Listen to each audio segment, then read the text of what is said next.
21 তারিখ থেকে এসএসসি পরীক্ষা রাইটিং পার্টে ভাইয়া কি কি আসবে ইংলিশে, কোনটা কোনটা পড়লে আমি কমন পাবো, এটাই বলবো ভিডিওতে ব্যাখ্যা করে। ভিডিওটা সেভ করে ফেলো। আমার সাথে আছে জিহাদ, ইনস্ট্রাক্টর অফ প্রতিজ্ঞা এডু ইংলিশ, এবং তার সাথে সাথে জিহাদ কিন্তু আইবিএডইউ তে পড়াশোনা করছে, এক্স ক্যাডেট।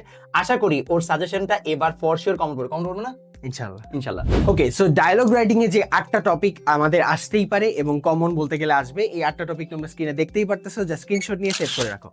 আচ্ছা, সো ডায়লগ রাইটিং এ আমাদের ফার্স্ট যে কনসার্ন ভাইয়া, কত পেজ লিখবো, কত বড় লিখবো, কতটুকু লিখলে আমরা ফুল মার্কস বা 80% মার্কস পাবো। ওকে, সো আইডিয়াল হচ্ছে আমরা অ্যাটলিস্ট 12 পেয়ার্স লিখবো ডায়লগ রাইটিং এ। 12 পেয়ার্স মানে হচ্ছে তোমাকে ধরো দুইটা ফ্রেন্ডের নাম দিচ্ছে, সো তোমার এবং তোমার ফ্রেন্ডের বা দুইজন ফ্রেন্ডের একটা কনভারসেশন, ওটা হচ্ছে একটা পেয়ার। সেরকম করে করে আমরা 12 পেয়ার্স লিখবো।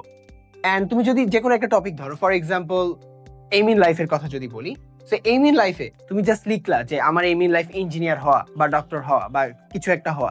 এটা না লিখে আমরা কেন হব, কনটেক্সটটা ধরাই দিব, রাইট?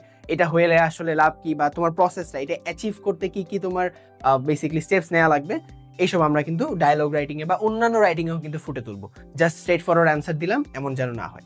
অ্যান্ড অ্যাবাউট ওই তো পেজেস, 3 পেজ 2.5 পেজ যতটুকু হয়, আমরা অ্যাটলিস্ট 12 পেয়ার যেন লিখি ডায়লগ রাইটিং এ, বিকজ এটা কিন্তু আমাদের 15 মার্ক, ভালোই মার্ক। সো আমাদের টার্গেট থাকবে যেন 80% বা মোর দ্যান দ্যাট অ্যাচিভ করি।